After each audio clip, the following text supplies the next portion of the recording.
할렐루야! 오늘도 참으로 좋은 날입니다. 오늘은 11월 24일 월요일입니다. 어제 주일 주님의 은혜로 잘 보내신 줄로 믿습니다. 한 주간도 말씀을 묵상하면서 건강하시고 영적으로 승리할 수 있기를 축복합니다. 오늘은 시편 54장 1절에서 7절 말씀을 통해서 생명을 붙들어 주시는 이라는 제목으로 함께 묵상해 보도록 하겠습니다. 본문 요약은 이렇습니다. 다윗은 친족인 10사람들의 배신과 생명을 위협하는 사울의 추격 속에서 하나님의 이름을 부르며 구원을 간구합니다. 그는 하나님이 원수를 멸하실 것을 믿고 확신하며 자원함으로 낙헌제를 드리겠다고 소원하는 내용입니다. 참고로 낙헌제는 자발적으로 감사 예배하는 것입니다. 말씀의 거울로 내 신앙 점검하기 1번을 봅니다. 나는 환난 중에 사람을 의지합니까? 아니면 주님의 이름을 부르며 하나님께 기도합니까? 1절에서 3절을 보면 다윗이 10광야 숲으로 피했을 때 10사람들이 사울에게 그의 은신처를 밀고 합니다.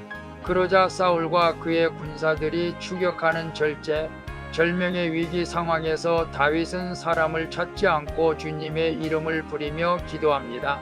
하나님께 자신의 구원과 변호를 간구한 것입니다. 사방이 막혀 있어도 하늘은 열려 있습니다. 하나님은 환난 중에 기도하는 자를 포악한 자로부터 보호하시고 그의 생명을 건져 주십니다. 그래서 나는 환난 중에 사람을 의지합니까? 아니면 주의 이름을 부르며 하나님께 기도합니까? 라고 했을 때 오늘 다윗처럼 큐티하시는 모든 분들은 환난 중에 사람을 의지하지 않고 주님의 이름을 부르며 기도하는 줄로 믿습니다. 과거 제가 사업에 어려움이 있을 때 동생들에게 돈을 요구한 적이 있었습니다. 나의 요구를 거절하지 형제의 의리를 끊겠다고 말한 적이 있습니다. 지금 되돌아 생각해 보니 얼마나 어리석은 일인지 부끄럽습니다. 예수를 믿는 내가 기도는 하지 않고 일방적으로 사람을 찾아가는 나의 불신앙을 고백합니다. 물론 지금은 오직 주님만 바라봅니다. 우리가 어려움을 당하면 대부분 사람을 의지하고 사람들을 찾아다니는 경우가 있습니다. 그러나 이제부터는 어려운 상황이 오더라도 사람을 찾는 것이 아니라 주님을 찾고 기도하는 우리 모두가 되시기를 바랍니다. 기도할 때 하나님께서 모든 문제들을 해결해 주실 것입니다. 오늘 우리가 환난 중에 있다 할지라도 사람보다 주님을 의지하고 기도하는 우리 모두가 되어지기를 축복합니다. 2번을 봅니다. 나는 하나님께 단지 문제 해결만 구합니까? 고난 속에서도 언약을 이루시는 하나님을 신뢰합니까? 4절에서 5절을 보면 다윗은 목동 시절의 맹수로부터 자신을 지켜주신 하나님을 떠올립니다. 그리고 지금도 하나님 자신의 생명을 붙들어 주심을 믿고 성실하게 주께 기도합니다. 하나님은 단지 문제를 해결하시는 전능자일 뿐 아니라 우리와 맺으신 언약을 신실하게 이루시는 분이십니다. 따라서 우리는 고난 중에도 매일 나에게 주시는 말씀 속에 언약의 하나님을 발견해야 합니다. 그럴 때 나도 살고 남도 살릴 수 있게 될 줄로 믿습니다. 그래서 나는 하나님께 단지 문제 해결만 구합니까?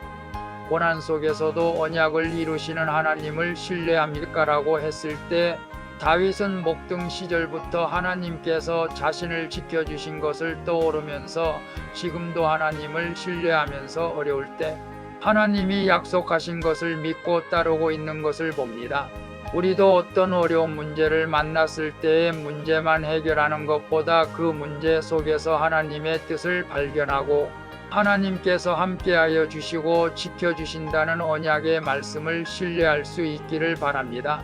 우리 모두 주님이 내가 너희를 세상 끝날까지 함께 하신다고 하신 이 약속의 말씀을 붙잡고 어떤 환경 가운데서도 낙심하지 마시기를 바랍니다.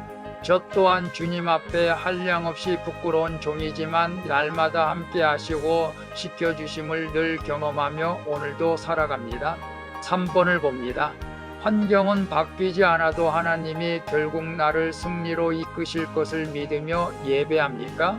6절에서 7절을 보면 다윗은 어려운 환경 가운데도 기쁨으로 자원하여 하나님께 낙헌제 제사를 드리겠다고 고백합니다.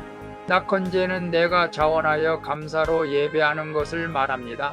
구원이 당장 이루어지지 않아도 하나님이 자신을 건지시고 원수를 심판하실 것을 믿고 예배 드리는 것입니다. 이전에도 광야에서 하나님이 함께 하시는 것을 경험했기에 지금도 그 신실하심을 의심하지 않는 믿음인 것이죠. 그러므로 우리는 눈앞에서 환경보다 크신 하나님을 신뢰하며 감사함으로 예배해야 할 줄로 믿습니다. 그래서 환경은 바뀌지 않아도 하나님이 결국 나를 승리로 이끄실 것을 믿으며 예배합니다라고 했을 때 오늘 다윗처럼 어려운 환경 가운데서도 기쁨으로 자원해서 하나님 앞에 예배할 수 있는 믿음의 삶을 살아갈 수 있기를 바랍니다. 환경은 쉽게 바뀌지 않습니다. 그러나 하나님께 감사로 예배하는 자는 환경을 넘어 하나님이 함께 하심을 믿으시기를 바랍니다. 하나님이 나를 택하셨기에 결국 나를 승리하게 만드실 것이라는 확실한 믿음을 가지고 하나님 앞에 나가 예배할 때 하나님께서는 반드시 그 약속을 이루어 주신다는 것을 기억하시고 어떤 상황에서도 예배의 자리의 주인공이 될 수 있기를 바랍니다. 기도하겠습니다.